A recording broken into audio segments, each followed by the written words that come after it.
नमस्कार, आप देख रहे हैं भारत समाचार और मैं हूं आपके साथ नंदिनी यादव। वक्त हो चला है खबरों का, रुक कर लेते हैं खबर की ओर। खबर गाजियाबाद से है, जहां पर साहिबाबाद के प्लूटो होटल में भीषण आग लग गई है। दमकल की 5 गाड़ियों ने आग पर काबू पाया है। होटल के किचन स्टोर एलिवेशन में आग लगी हुई थी। साहिबाबाद क्षेत्र में स्थित है प्लूटो रेजिडेंसी होटल। तो ये तस्वीरें आप देख सकते हैं और दमकल की 5 गाड़ियों ने आग पर काबू पाया है। खबर गाजियाबाद से है, जहां पर साहिबाबाद के प्लूटो होटल में भीषण आग लग गई है।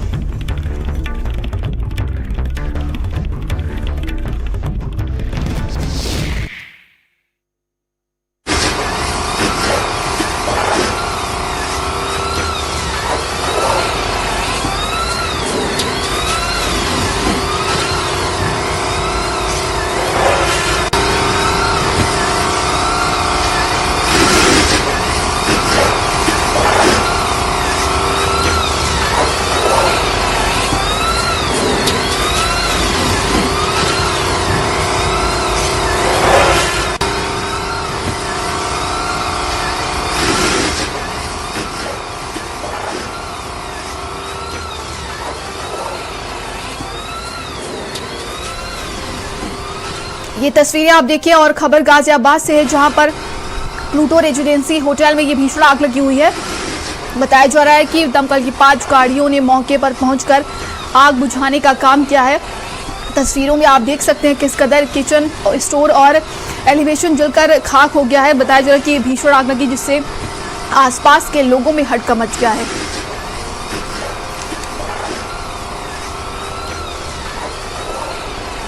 तो प्लूटो होटल में ये भीषण आग लगी हुई है। प्लूटो रेजिडेंसी होटल में ये आग लगी है और कितना ये भयानक आग लगी हुई तस्वीरों में आप देख सकते हैं। दमकल की 5 गाड़ियां मौके पर पहुंची हैं और ज्यादा जानकारी के साथ बताता लोकेश हमारे साथ जुड़ गए हैं। लोकेश, क्या कुछ अपडेट है जिस तरीके से ये भीषण आग लगी हुई है तस्वीरों में देखा जा सकता है? देखिए, सांप पर फिलहाल काबू पा लिया गया है। दरअसल सुबह पुलिस को इन्फॉर्मेशन तकरीबन 5:30 बजे मिली थी कि एक प्लूटो रेजिडेंसी नाम का एक होटल है जिसके भीतर ये आग लगी है और आग जो है प्राइमा फेसी माना जाता है कि किचन जो स्टोर है वहां से फैली थी, जो कि एलिवेशन के थ्रू होते हुए 3 मंजिलों को उसने चपेट में ले लिया था। मौके पर पहुंची दमकल की 5 गाड़ियों ने काफी मशक्कत के बाद आग पर काबू पाया है। पीछे के रास्ते और जो बगल में प्रतिष्ठान थे इनको ऊपर चढ़ के आग को जो है काबू किया गया है। प्राइमा फेसी ये माना जा रहा है कि शायद शॉर्ट सर्किट या फिर किचन जो स्टोर था वहां पर किसी कारण से आग लगी है, जो कि अभी जांच का विषय है। फिलहाल आग पर काबू पा लिया गया है और गनीमत ये रही है कि उस वक्त होटल के भीतर कोई ऑक्यूपेंसी नहीं थी और इसी वजह से वहां पर किसी प्रकार की कोई जनहानि भी नहीं हुई है, नहीं तो बड़ा हादसा हो सकता था। नंदनी जी, अभी प्रशासन की बात की जाए तो क्या मौके पर पहुंचे, उनकी तरफ से क्या कोई बयान सामने आया? देखिए, चीफ फायर ऑफिसर पहुंचे थे क्योंकि उसी के कुछ दूरी पर एक और पेपर मिल में आग लगी थी, जिसके बाद इन्फॉर्मेशन के बाद चीफ फायर ऑफिसर भी मौके पर पहुंचे थे और उन्होंने सभी तरीके से मौके पर मुआयना किया और ये पाया है कि अब इसकी विस्तृत इंक्वायरी की जाएगी। आग लगने के कारण क्या थे।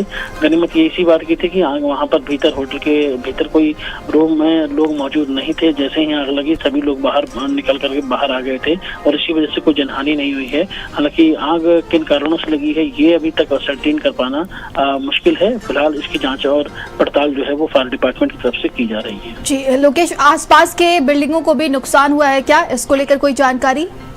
देखिए, नहीं, आसपास की बिल्डिंगों तक आग नहीं फैल पाई थी, इसी वजह से 5 जो फायर टेंडेंट थे वो लगाए गए और अगल बगल की बिल्डिंग पर चढ़ के ही जो फायर डिपार्टमेंट के कर्मी थे उन्होंने आग पर काबू पाया, क्योंकि होटल के अगले हिस्से से कोई भी एंट्री पॉइंट नहीं बन पा रही थी, इसलिए फायर डिपार्टमेंट ने पीछे के हिस्से से और साइड से आग पर काबू पाया और आग पर धीरे धीरे करके कई घंटों की मशक्कत के बाद, करीब 5 घंटे की मशक्कत के बाद ये आग पर काबू पाया गया है। जी, तमाम जानकारी के लिए आपका बहुत बहुत धन्यवाद। और आगे बढ़ते खबर मेरठ से, जहां पर जानी में 23 जून को सुभाष उपाध्याय की हत्या का ये पूरा मामला है। सुभाष उपाध्याय मर्डर केस का सनसनीखेज खुलासा हुआ है। सुभाष की पत्नी बेटी ने प्रेमियों संग मिलकर ये हत्या कराई थी। सुभाष की बड़ी बेटी ने दलित प्रेमी के संग किया था प्रेम विवाह। मृतक की छोटी बेटी भी दलित प्रेमी संग शादी पर आमदा थी और मृतक की पत्नी के मुस्लिम युवक के साथ अवैध संबंध थे। वहीं सुभाष की बीवी बेटियों ने प्रेमी संग ये हत्या की साजिश रची थी।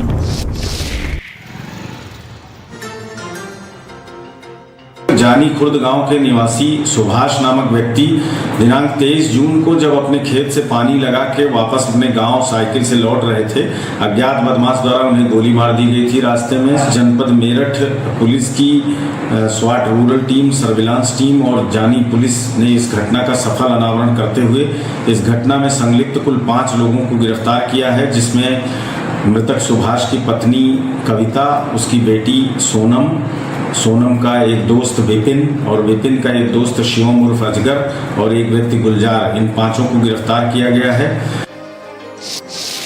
और सारा जानकारी के साथ हमारे सहयोगी नरेंद्र हमारे साथ जुड़ गए हैं। नरेंद्र, इस हत्या का खुलासा हो चुका है, क्या कुछ अधिक जानकारी है इसको लेकर? देखिए, ये जो पूरा मामला है ये अवैध संबंधों पर और जो बेटी की मोहब्बत है उसके ऊपर आधारित है। इस पूरे मामले में जो सुभाष चंद्र थे वो लगातार इस बात का विरोध कर रहे थे और इसीलिए उनको रास्ते से हटाने की ये पूरी साजिश रची और फिर उस साजिश को अंजाम भी दिया गया। उनकी जो पत्नी है कविता, उसके गुलजार नाम के एक व्यक्ति के साथ अवैध संबंध थे और वो उसके साथ रहना चाहती थी। दूसरी तरफ एक छोटी बेटी सोनम, उसके भी संबंध एक दलित युवक के साथ थे। इससे पहले जो सुभाष की बड़ी बेटी है उसने घर वालों की मर्जी के बगैर अपनी शादी जो है वो एक दलित युवक के साथ की थी। इस शादी को बाद में स्वीकार कर लिया था सुभाष ने, लेकिन वो ये चाहते थे कि छोटी बेटी की जो शादी हो वो उनकी मर्जी से हो और इसी बात को लेकर वो लगातार सोनम की उस मोहब्बत का विरोध कर रहे थे जो उसकी एक दलित युवक के साथ चल रही थी और वो लगातार ये प्रयास कर रही थी, दबाव बना रही थी अपने पिता के ऊपर कि वो उसी युवक के साथ शादी करना चाहती है। इस बात को आधार बनाकर मां ने मौके का फायदा उठाया और कविता ने अपने प्रेमी गुलजार के साथ मिलकर, दूसरी तरफ सोनम और उसके प्रेमी ने अपने एक दोस्त के साथ मिलकर पिता की इस हत्या की वारदात को अंजाम दिया है। 23 जून की शाम को जब वो खेत से लौट रहे थे पानी देने के बाद, तो रास्ते में ही उनकी गोली मारकर हत्या कर दी गई। पुलिस लगातार इस पूरे मामले में क्लू ढूंढ रही थी, लेकिन जब घर वालों को तलाशा गया, उनके फ़ोन डिटेल्स लिए गए, तब ये सारी चीज़ें निकलकर धीरे धीरे सामने आई। पुलिस के पास व्हाट्सएप के वो चैट भी हैं जिसमें माँ और बेटी ने अपने अपने आशिकों से इस पूरी घटना को स्वीकार करते हुए बहुत सारी बातें उसमें लिखी हैं। तो पुलिस ने उसी आधार पर इनकी गिरफ्तारी की है। बाद में इनसे जो इंट्रोगेशन हुआ उसमें एक और युवक जो सोनम के प्रेमी का दोस्त है वो भी निकलकर सामने आया, उसको भी गिरफ्तार किया गया है। तो इस तरीके से माँ बेटी दोनों के प्रेमी और एक युवक को, कुल 5 लोगों को पुलिस ने गिरफ्तार करते हुए इस पूरी घटना का खुलासा किया है। जी, तमाम जानकारी के लिए आपका बहुत बहुत धन्यवाद।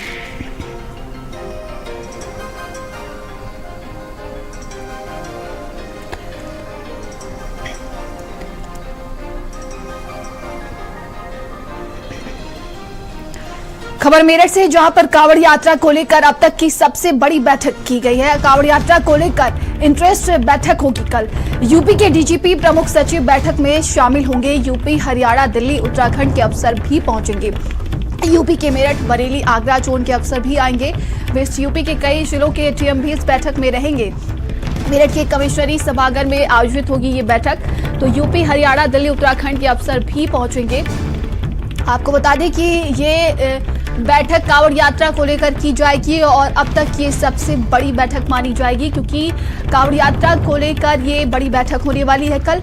और 11 जुलाई से पवित्र माह सावन की शुरुआत हो रही है। ऐसे में सभी कांवड़िए जो है अपने कांवड़ लेकर पहुंचते हैं, जलाभिषेक करते हैं और इसी को लेकर प्रशासन ने पूरी तैयारी कर रखी है। तमाम तरह के निर्देश दिए हैं जिसको सभी को पालन करना है। और बात की जाए तो इसको लेकर कल बड़ी बैठक होने वाली है। कांवड़ यात्रा को लेकर इंटरेस्ट बैठक है कल। यूपी के डीजीपी प्रमुख सचिव इस बैठक में शामिल होंगे। यूपी, हरियाणा, दिल्ली, उत्तराखंड के अफसर भी इसमें पहुंचेंगे।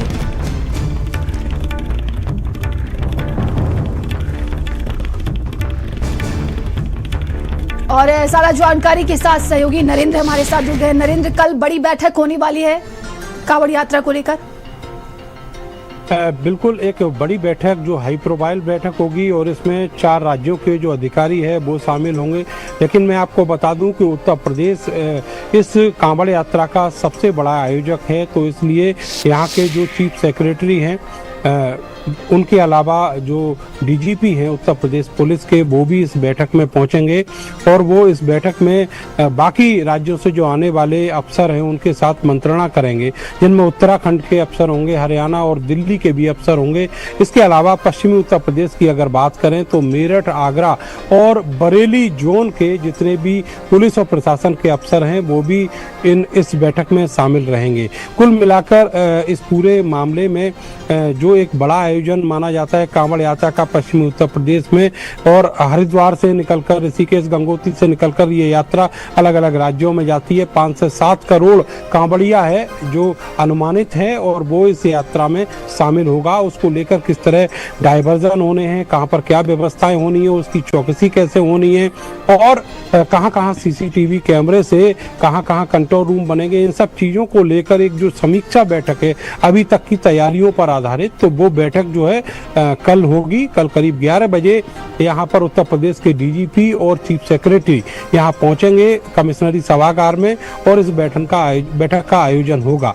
आपको ये भी बता दें कि इस बैठक के अलावा चीफ सेक्रेटरी और जो डीजीपी हैं वो पहुंचेंगे ओगरनाथ महादेव मंदिर पर, जो पश्चिमी उत्तर प्रदेश का बड़ा केंद्र माना जाता है, आस्था का बहुत बड़ा केंद्र है, वहां पर पहुंचेंगे और वहां पर ये देखेंगे किस तरह की तैयारियां की गई हैं। इसके अलावा वो कांवड़ मार्ग का भी दौरा करेंगे। तो इस तरह का उनका कल का प्रोग्राम है और ये बैठक सबसे ज़्यादा बड़ी बैठक इसलिए मानी जा रही है क्योंकि इसमें 4 राज्यों के बड़े अफसर शामिल होंगे, जिनमें पुलिस के अलावा एडमिनिस्ट्रेशन के अफसर भी शिरकत करेंगे। जी, तमाम जानकारी के लिए आपका बहुत बहुत धन्यवाद। खबर लखनऊ से, जहां पर ग्राम पंचायतों के आरक्षण से पहले अब आधार वर्ष तय होगा। जुलाई महीने के अंत में कैबिनेट में यह प्रस्ताव भेजा जाएगा। पंचायत चुनाव अगले साल अप्रैल मई में होने वाला है। पहले आरक्षण का आधार वर्ष तय करना होगा। तो जुलाई महीने में अंत में कैबिनेट में ये प्रस्ताव भेजा जाएगा। ये बड़ी खबर लखनऊ से है, जहां पर ग्राम पंचायतों के आरक्षण से पहले अब आधार वर्ष तय होगा। और बता दें कि जुलाई के महीने के अंत में कैबिनेट में ये प्रस्ताव भेजा जाएगा। पंचायत चुनाव अगले साल होने वाले हैं, जिसको लेकर अभी से तैयारियां चल रही हैं। अप्रैल मई में ये चुनाव होगा। पहले आरक्षण का आधार वर्ष तय करना होगा। तो आरक्षण को लेकर आधार वर्ष तय किया जाएगा और इसी को लेकर बताया जा रहा है कि जुलाई के महीने में कैबिनेट में ये प्रस्ताव भेजा जाएगा। तो पंचायत चुनाव की अगर बात करते हैं तो इसको लेकर तैयारियां अभी भी से चल रही है और इसी को लेकर देखिए कहा जा रहा है कि अगले साल तक ये अप्रैल और मई में चुनाव होने वाला है। पहले आरक्षण का आधार वर्ष तय करना होगा। इसी को लेकर अब आगे की रणनीति बनाई जा रही है, इसी को लेकर तैयारियां की जाएंगी। तो जुलाई महीने के अंत में कैबिनेट में ये प्रस्ताव भेजा जाएगा। ग्राम पंचायतों के आरक्षण से पहले अब आधार वर्ष तय होगा। ज्यादा जानकारी के साथ संवाददाता संदीप हमारे साथ जुड़ गए हैं। संदीप, अब पंचायत चुनाव को लेकर तैयारियां तो चली रही है, लेकिन अब कहा जा रहा है कि आधार वर्ष तय किया जाएगा।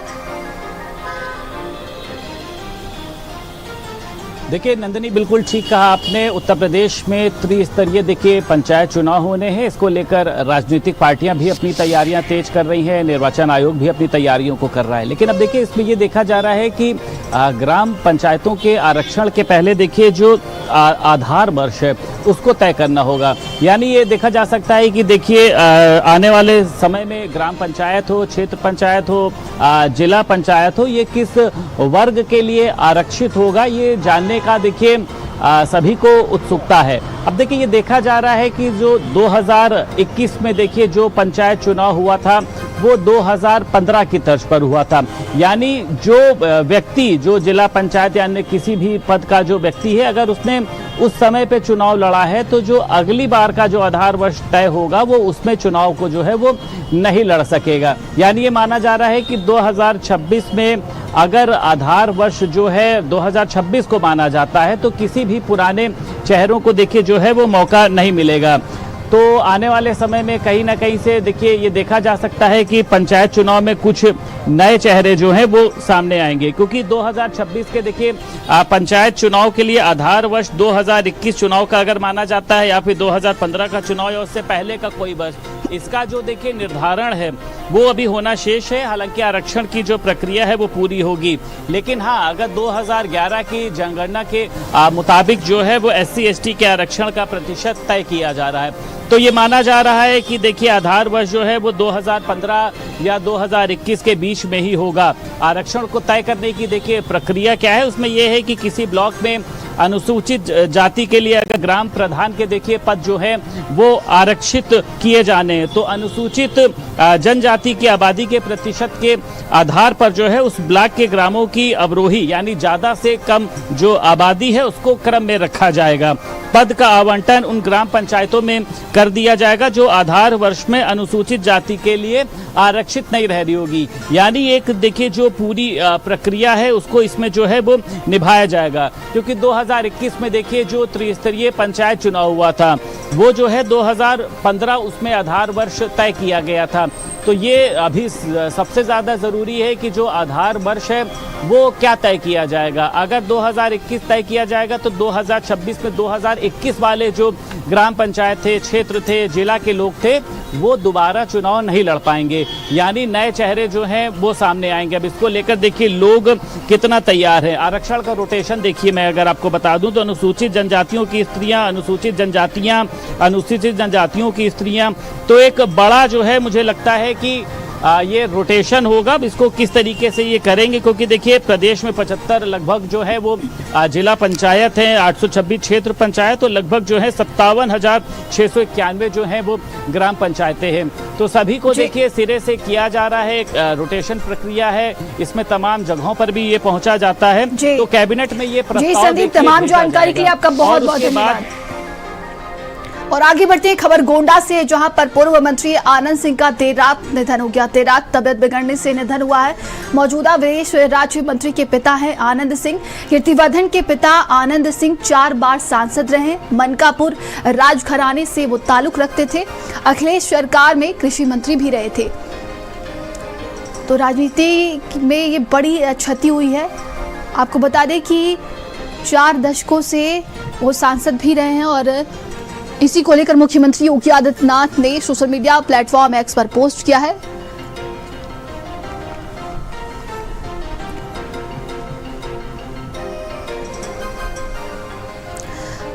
तो मुख्यमंत्री योगी आदित्यनाथ की तरफ से पोस्ट किया गया है और उत्तर प्रदेश के पूर्व मुख्यमंत्री अखिलेश यादव ने भी पोस्ट किया है। यूपी सरकार के पूर्व मंत्री, पूर्व सांसद, गोंडा निवासी राजा आनंद सिंह का निधन अत्यंत दुखद है।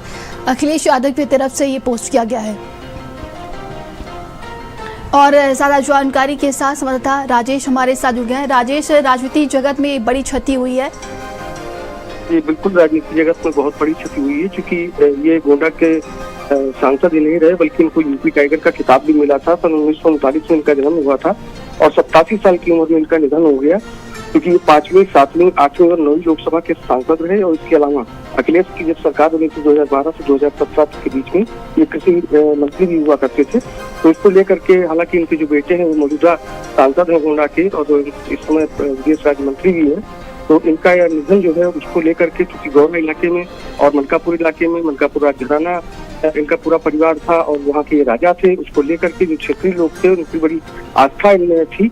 और जब से ये खबर यहाँ पहुंची है, इसके बाद से पूरे जो मनकापुर की बेस है, खास वैसे सारे नेताओं ने मिलकर के शोक संवेदना भी व्यक्त की। और घर पे इसमें फिलहाल मनकापुर में जो राजा आनंद सिंह का जो राजघराना है, उनका जो कोर्ट है, जो उनका मलबा है, वहाँ पर इस समय लोगों की भीड़ लगी हुई है, जो पूरी तस्वीर है वहाँ पर मौजूद है। तमाम जानकारी के लिए आपका बहुत बहुत धन्यवाद। मुजफ्फरनगर में सरकारी कर्मचारी के पैंट उतरवाने के मामले में अब सियासी तूल पकड़ लिया है। समाजवादी पार्टी के विधायक पंकज मलिक ने इस घटना को अत्याचार बताया और कहा है कि वो इसे विधानसभा में जोरों शोरों से उठाएंगे। पंकज मलिक ने साफ कहा है कि पैंट खोलने का अधिकार किसी को नहीं है। संविधान ने हर नागरिक को गरिमा और समानता का अधिकार दिया है। संवैधानिक देश बाबा भीमराव अंबेडकर जी के बनाए गए संविधान की बार बार दुहाई देने का काम सदन में भी भाजपा के लोग करते हैं। अब इस पे क्या जवाब देंगे? किस ओर ले जाना चाहते हैं हिंदुस्तान को? पैंट खोलने का अधिकार किसको है, किसने दिया?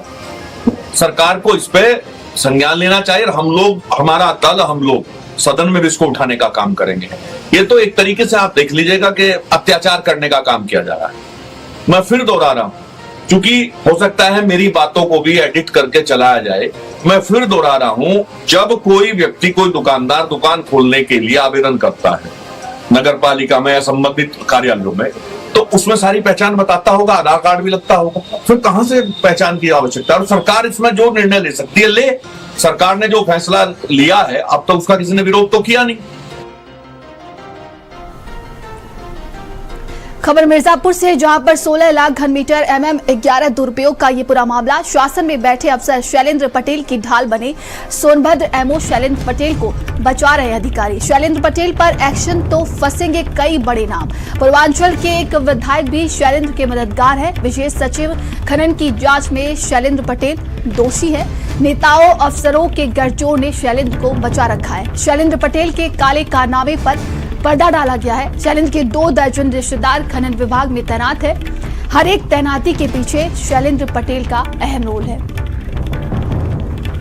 तो शैलेंद्र पटेल दोषी है विशेष सचिव खनन की जांच में। खबर मिर्जापुर से सामने आ रही है और नेताओं अफसरों के गठजोड़ ने शैलेंद्र को बचा रखा है।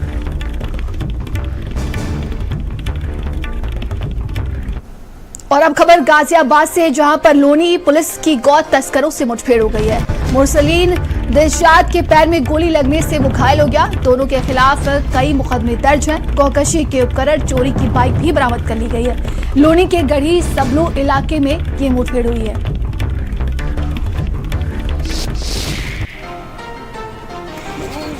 गढ़ी सबलू गांव की तरफ भगाने का प्रयास करने लगा, जिससे बाइक अनियंत्रित होकर गिर गई।